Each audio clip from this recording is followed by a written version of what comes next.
नमस्कार। प्रस्तुत है बंकिम चंद्र चटर्जी के द्वारा लिखा हुआ उपन्यास मृणालिनी का भाग 7। आगे बढ़ने के पहले जानते हैं पिछले भाग की कहानी। मनोरमा पशुपति से मिलने आती है। वह कहती है कि उसने पशुपति और गुप्तचर और यवन की सारी बातें सुन ली है।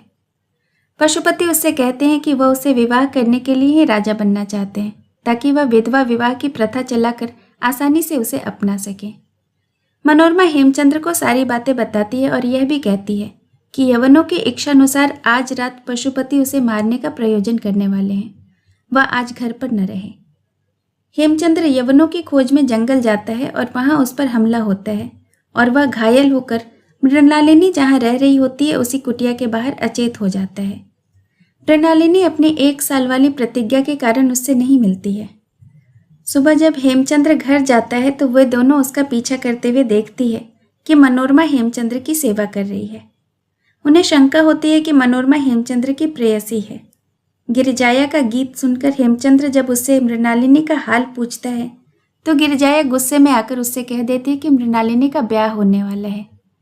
हेमचंद्र क्रोधवश यह कहते हैं कि अच्छा ही हो रहा है, परंतु उनके मन का भाव गिरिजाया समझ नहीं पाती है। अब सुनते हैं आगे की कहानी। माधवाचार्य उसी दिन अपना भ्रमण समाप्त करके नवद्वीप में उपस्थित हुए। उनका इरादा था कि वहां प्रिय शिष्य हेमचंद्र को दर्शन देकर उसे कृतार्थ करेंगे। आशीर्वाद, आलिंगन, कुशल प्रश्न आदि के बाद दोनों जने अपने उद्देश्य को पूरा करने के विषय में वार्तालाप करने लगे। अपने भ्रमण का वृत्तांत विस्तार से वर्णन करने के बाद माधवाचार्य ने कहा, इतना परिश्रम करके कुछ कुछ सफलता मुझे मिली है। इस देश में, इस राज्य के अधीन सामंत राजाओं में से अनेक ने सेन राजा की सहायता करना स्वीकार किया है। शीघ्र ही सब आकर नवद्वीप में इकट्ठे होंगे। हेमचंद्र ने कहा, वे अभी इस जगह न आएंगे तो सारा प्रयत्न विफल हो जाएगा। यवन सेना आ गई है, महावन में ठहरी हुई है। आजकल में ही वह नगर पर आक्रमण करेंगे। माधवाचार्य सुनकर सिहर उठे, बोले, गौड़ेश्वर की तरफ से उनसे लड़ने की क्या तैयारी हुई है?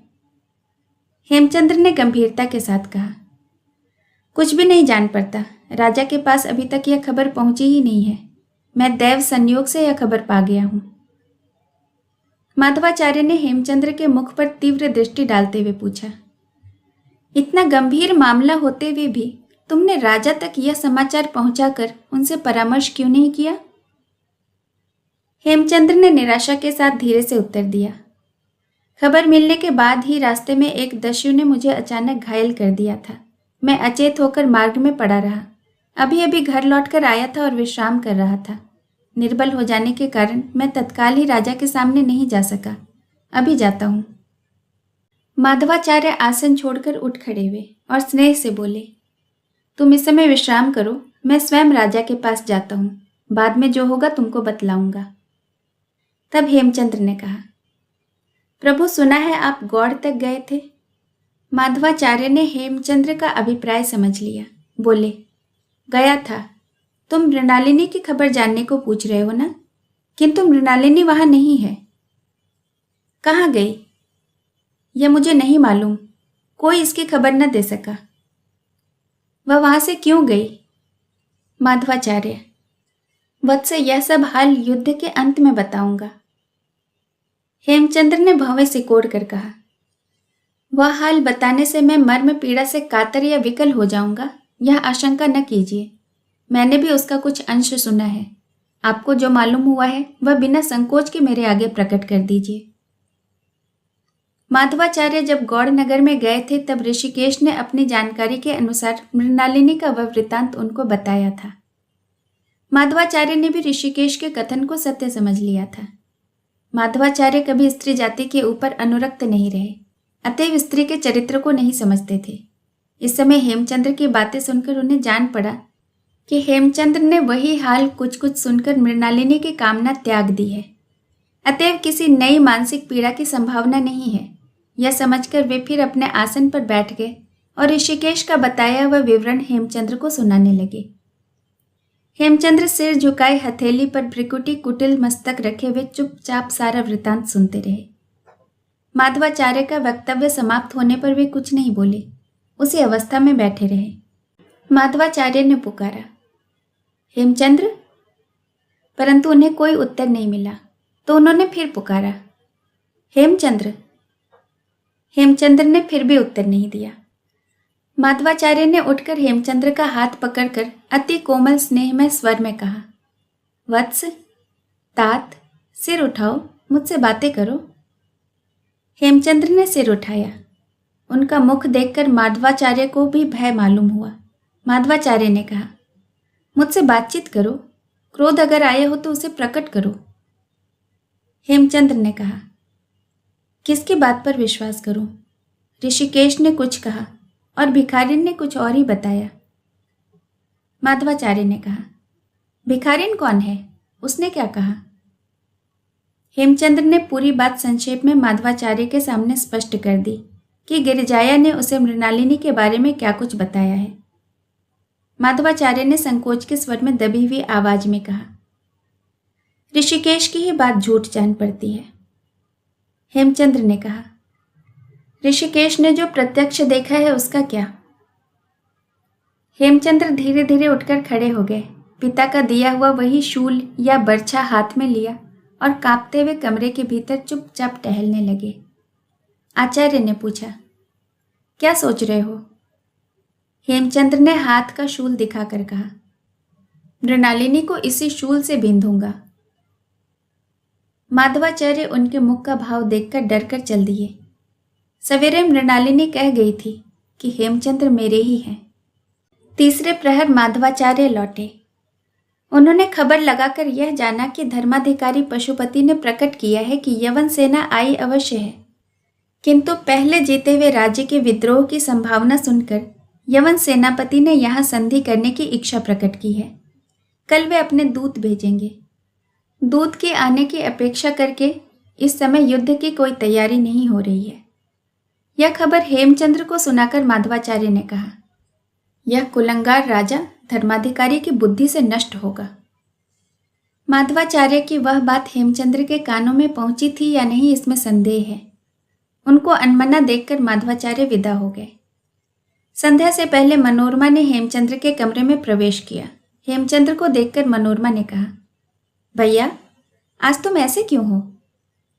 कैसा हूं? तुम्हारा मुख सावन के आकाश की तरह अंधकार से पूर्ण है। भादों की गंगा की तरह क्रोध से भरी हुई भौवें क्यों टेढ़ी कर रहे हो? आंखों की पलकें क्यों नहीं उठती? और देखती हूं कि इनमें आंसू भी भरे हैं। तुम रोते हो?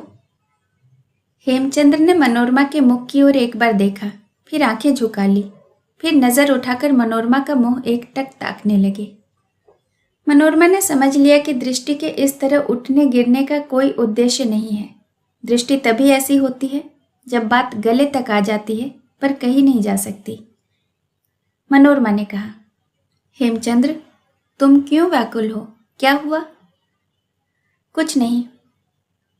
मनोरमा ने पहले कुछ नहीं कहा, फिर जैसे स्वयं ही धीरे धीरे कहने लगी, क्या कुछ नहीं? कुछ भी नहीं कहोगे? छी, छाती के अंदर बिच्छू पालोगे? यह कहते कहते मनोरमा की आंखों से आंसू की एक बूंद गिर पड़ी। फिर अकस्मात हेमचंद्र के मुख की ओर ताकते हुए उसने कहा, मुझसे क्यों ना कहोगे? मैं तो तुम्हारी बहन हूं ना भाई। मनोरमा के मुख का भाव और शांत दृष्टि में इतना स्नेह, अपनापन, सहृदयता और कोमलता प्रकट हुई कि हेमचंद्र का अंतःकरण द्रवित हो गया। उन्होंने कहा, मेरी जो यंत्रणा है वह बहन से कहने के लायक नहीं है। मनोरमा ने कहा, तो फिर मैं बहन नहीं हूं। हेमचंद्र ने किसी तरह उत्तर नहीं दिया। मनोरमा उत्तर की प्रत्याशा से यद्यपि उनका मुंह ताकती रही, तथापि उत्तर न पाकर बोली, मैं तुम्हारी कोई नहीं हूं। हेमचंद्र ने कहा, मेरा दुख बहन को सुनाने योग्य नहीं है, दूसरे किसी को सुनाया नहीं जा सकता। हेमचंद्र का कंठ स्वर करुण नितांत अभिव्यक्ति से पूर्ण था। उस स्वर ने मनोरमा के हृदय के भीतर चोट पहुंचाई, परंतु हेमचंद्र के चेहरे का भाव शीघ्र ही बदल गया। आंखों से चिंगारियां निकलने लगी। हेमचंद्र ने होठ चबाकर कहा, मुझे दुख क्या है? दुख कुछ भी नहीं। मैंने मणि के धोखे में काले सांप को कंठ में धारण किया था, अब उसे फेंक दिया है। मनोरमा फिर पहले की तरह हेमचंद्र की ओर ताकती रही। क्रमशः उसके मुख पर अति मधुर, अति करुणा व्यंजक हंसी प्रकट हुई। बालिका प्रगल्भता को प्राप्त हो गई। सूर्य की किरणों की अपेक्षा जो किरणें समुज्वल हैं, उसका किरीट पहनकर प्रतिभा देवी दिखाई दी। मनोरमा ने कहा, समझी, तुम बिना समझे किसी को प्यार करते हो, उसी का यह परिणाम हुआ है। हेमचंद्र ने कहा, प्यार करता था। हेमचंद्र ने वर्तमान की जगह भूतकाल का प्रयोग किया। वैसे ही चुपचाप निकले हुए आंसुओं से उसका मुखमंडल भीग गया। आगे वे कुछ नहीं बोल सके।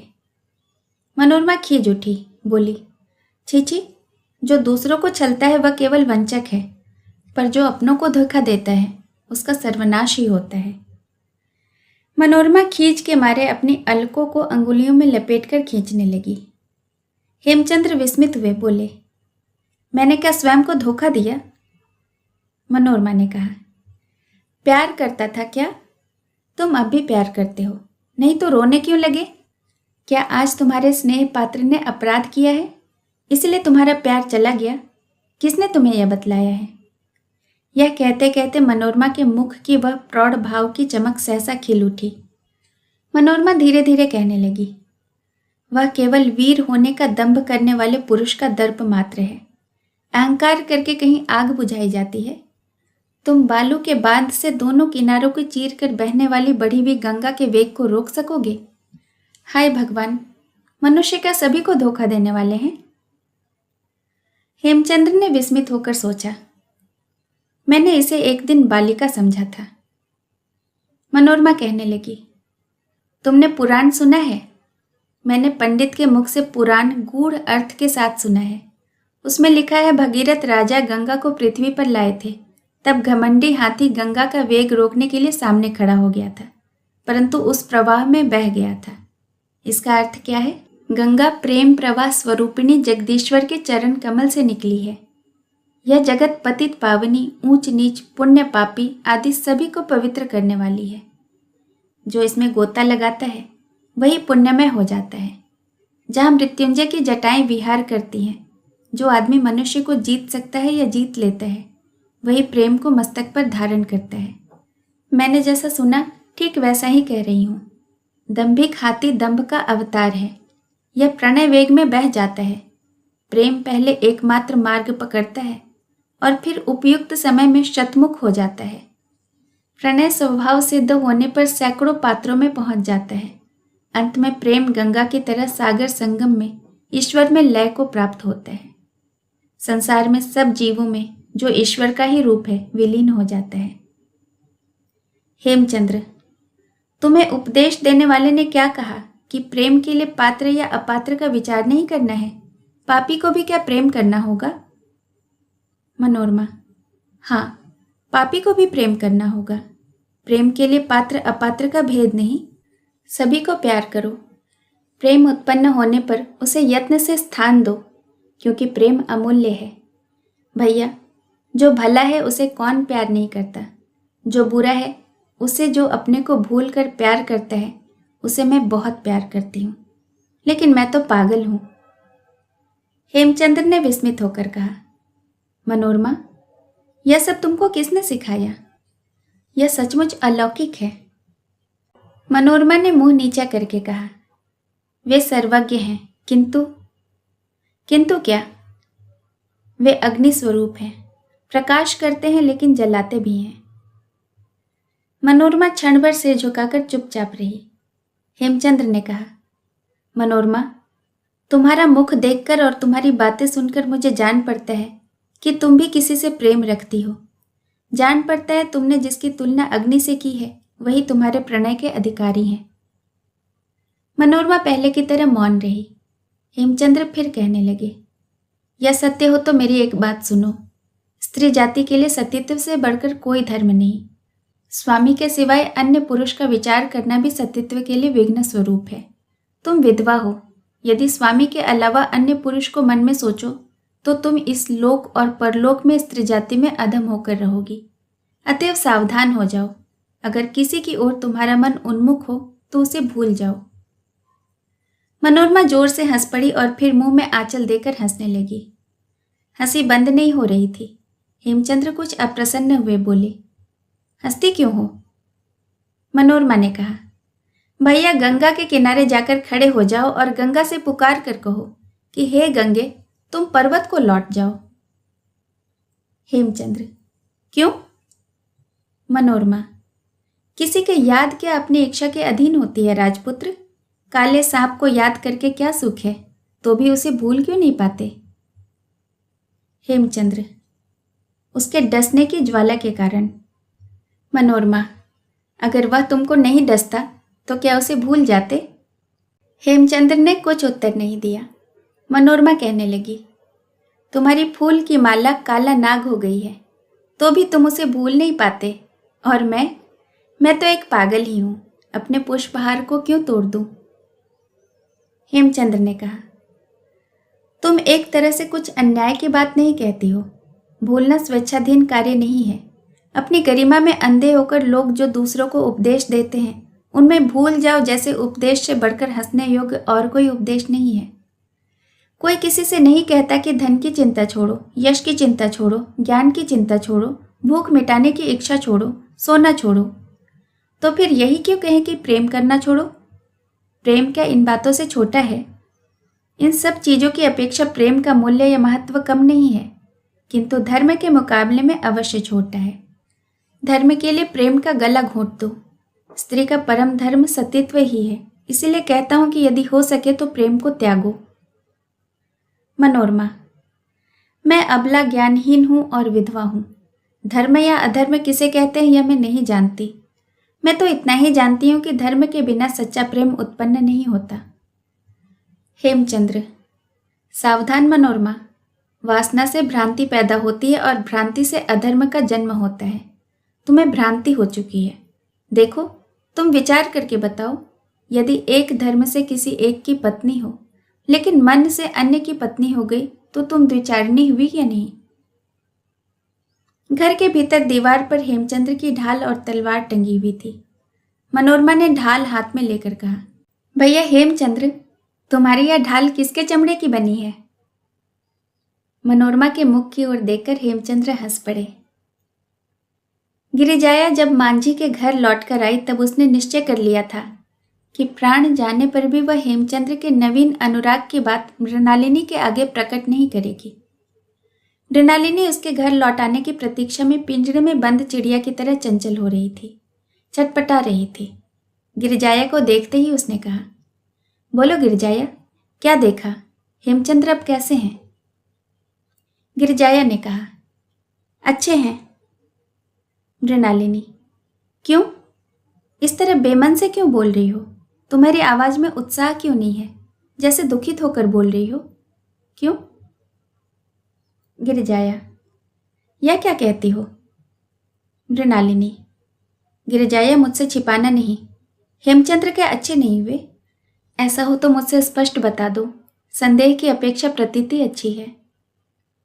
अब के गिरिजाया ने हंसते हुए कहा, तुम क्यों बेकार घबरा रही हो? मैं निश्चयपूर्वक कहती हूं कि उनके शरीर में कुछ भी क्लेश नहीं है, वे उठकर टहल रहे हैं। मृणालिनी ने क्षण भर सोचकर कहा, मनोरमा से उनकी कोई बातचीत तुमने सुनी? सुनी। क्या सुना? गिरिजाया ने हेमचंद्र और मनोरमा के बीच जो बातचीत हुई थी वह कह सुनाई। केवल यह नहीं कहा कि मनोरमा हेमचंद्र के साथ रात को घूमी थी या उसके कान में कुछ कहा था। मृणालिनी ने पूछा, तुम हेमचंद्र से मिली थी? गिरिजाया ने कुछ इधर उधर करके कहा, मिली थी। क्या कहा उन्होंने?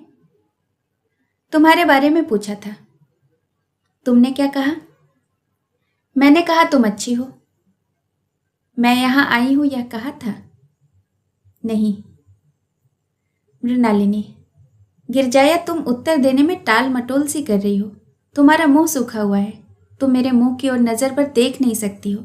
मुझे निश्चित रूप से जान पड़ रहा है कि तुम कोई बुरी खबर मुझसे छिपा रही हो। तुम्हारी बात पर मैं विश्वास नहीं कर पा रही हूँ। भाग्य में जो कुछ बदा हो, मैं स्वयं हेमचंद्र को देखने जाऊंगी। हो सके तो मेरे साथ चलो, नहीं तो मैं अकेली ही चली जाऊंगी।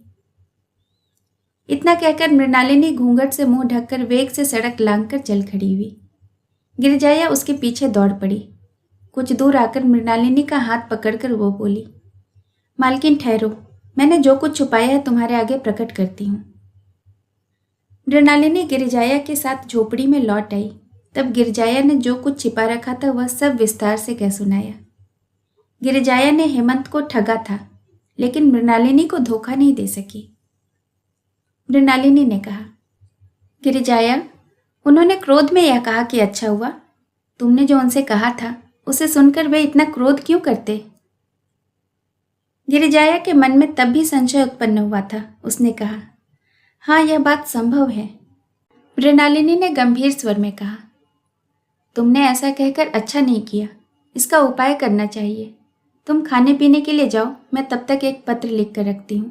तुम भोजन करने के बाद वह पत्र लेकर उनके पास चले जाना। गिरिजाया यह स्वीकार करके शहर में भोजन करने के लिए चली गई। मृणालिनी ने संक्षेप में एक पत्र लिखा। गिरिजाया ने झूठ कहा है। जिस कारण से उसने तुम्हारे आगे मेरे बारे में झूठ बोला है, उसे पूछने पर वह स्वयं विस्तार के साथ वह बताएगी। मैं मथुरा नहीं गई थी। जिस रात को तुम्हारी अंगूठी देखकर मैं यमुना के किनारे चली आई थी, उस रात से मेरे लिए मथुरा की राह बंद हो गई है। मैं मथुरा न जाकर तुम्हें देखने के लिए नवद्वीप में आई हूँ। नवद्वीप में आकर भी अब तक तुमसे जो नहीं मिली, इसका कारण यह है कि मुझसे मिलने पर तुम्हारी प्रतिज्ञा झूठी हो जाएगी। मेरी अभिलाषा तो केवल तुम्हारे दर्शन करने की है, उसे पूरा करने के लिए सामने आने की क्या आवश्यकता है? मृणालिनी। गिरिजाया मृणालिनी के पत्र को लेकर थके कदमों से हेमचंद्र के डेरे की ओर चल दी। संध्या के समय मनोरमा से पूर्वोक्त वार्तालाप समाप्त होने पर हेमचंद्र गंगा जी के दर्शन करने जा रहे थे। उस समय राह में गिरिजाया से उनकी भेंट हो गई। गिरिजाया ने उनके हाथ में वह पत्र दे दिया। हेमचंद्र ने पूछा, अब फिर तुम क्यों आई? यह पत्र लेकर आई हूं। किसका पत्र है? मृणालिनी का। हेमचंद्र को बड़ा विस्मय हुआ। वे गिरिजाया की ओर देखकर बोले, यह पत्र तुम्हारे पास कैसे आया? गिरिजाया। मृणालिनी यही नवद्वीप में है। मैंने आपसे उनके मथुरा जाने की बात झूठ कही थी। हेमचंद्र। यह पत्र उन्हीं का है? गिरिजाया। हाँ, उन्होंने अपने हाथों से लिखा है। हेमचंद्र ने तब पत्र को पढ़े बिना ही उसके टुकड़े टुकड़े कर डाले। उन टुकड़ों को पास के जंगल में फेंक कर कहा, तुम झूठ कह रही हो, यह मैं इससे पहले ही सुन चुका हूँ। तुम जिस दुष्टा के पत्र लाई हो वह विवाह करने मथुरा नहीं गई। ऋषिकेश ने उसे घर से भगा दिया है। यह खबर इससे पहले भी मैंने सुन ली है। मैं कुलटा के पत्र को नहीं पढ़ूंगा। तुम मेरे सामने से दूर हो जाओ। गिरिजाया चौंक कर निरुत्तर हो गई। उसके मुख से एक शब्द भी न निकला। वह हेमचंद्र का मुख ताकने लगी। हेमचंद्र ने राह के पास लगे एक छोटे से वृक्ष की टहनी तोड़ ली और डांट कर कहा, दूर हो, नहीं तो इसी छड़ी से तुझे मारूंगा। अब गिरिजाया से और सहा नहीं गया। उसने धीरे धीरे कहा, बेशक आप बहादुर आदमी हैं। जान पड़ता है ऐसे ही वीरता दिखाने के लिए आप इतनी दूर नवद्वीप में आए हैं। इसकी कोई ज़रूरत न थी। यह वीरता मगध में बैठकर भी दिखा सकते थे। यवनों के जूते उठाते और गरीब दुखी लड़की को देखकर बेंत मारते। हेमचंद्र ने अप्रतिभ होकर टहनी हाथ से फेंक दी, किंतु गिरिजाया का क्रोध शांत न हुआ। वह क्रोध से बोली, तुम मृणालिनी से ब्याह करोगे? मृणालिनी तो दूर, तुम मेरे योग्य भी नहीं हो। इतना कहकर गिरिजाया दर्प के साथ हाथी की चाल से झूमती हुई वहां से चल दी। हेमचंद्र भिखारिन के गर्व को देखकर अवाक हो गए। गिरिजाया ने लौटकर मृणालिनी के आगे हेमचंद्र के आचरण का विशेष रूप से नमक मिर्च लगाकर वर्णन किया। गिरिजाया की बात सुनकर मृणालिनी ने कोई उत्तर नहीं दिया। वह रोई धोई भी नहीं। जिस अवस्था में सुन रही थी उसी अवस्था में बैठी रही। यह देखकर गिरिजाया शंकित हो उठी, परंतु वह समय मृणालिनी से बात करने के लिए उपयुक्त नहीं है, ऐसा समझकर वह वहां से हट गई। मांझी की झोपड़ी से जरा सा दूर एक तालाब या पोखर था। उसमें सीढ़ियां बनी हुई थीं। वहीं जाकर गिरिजाया एक सीढ़ी पर बैठ गई। वह शरद पूर्णिमा की रात थी। उस चटकीली चांदनी से पुष्करणी का नीला जल और अधिक चमक रहा था। उससे ऊपर निस्पंद फूलों की पंक्तियां अधखिली होकर नीले जल में प्रतिबिंबित हो रही थीं। चारों ओर से घने वृक्षों का घेरा ऊपर आकाश के दर्पण का चौखट बना रहा था। कहीं कोई दो एक ऊपर उठी हुई वृक्ष शाखाएं आकाश पट में चित्रित हो रही थीं। नीचे के अंधकार पुंज से ताजे खिले हुए फूलों की सुगंध इधर उधर फैली हुई थी। गिरिजाया ने धीरे धीरे हल्के हल्के गीत गुनगुनाना शुरू किया, जैसे नई सीखी हुई चिड़िया प्रथम उद्यम में स्पष्ट न गा पा रही हो। क्रमशः उसका स्वर स्पष्ट हो चला, क्रम क्रम से तेज होने लगा। विरहिणी राधा कहती है कि प्राण क्यों नहीं गए उसी यमुना के किनारे जिस दिन मैंने श्याम सुंदर को गाते धीरे धीरे नाचते देखा, उसके बाद प्रिय सखी उस पास के काले जल में जीवन क्यों नहीं गया। लौटकर घर आई, किसी से कुछ बोली नहीं, आंसुओं से आंचल भिगो लिया। प्रिय सखी तभी रोते रोते प्राण क्यों नहीं निकल गए। मैंने सुना वन के बीच राधे राधे राधे मधुर स्वर में बज रहा है। जब मैं वह बोली, सुनने लगी सखी, तभी जीवन क्यों न गया। गिरिजाया ने गाते गाते देखा उसके आगे चंद्रमा की किरणें उस मनुष्य की छाया पर पड़ रही है। उसने घूम कर देखा, मृणालिनी खड़ी है। उसके मुख को गौर से देखने पर जान पड़ा वह रो रही है। यह देखकर गिरिजाया को हर्ष हुआ। उसने समझ लिया कि मृणालिनी की आंखों से आंसू निकल आए हैं तो अवश्य इससे उसका क्लेश कुछ हल्का हो जाएगा।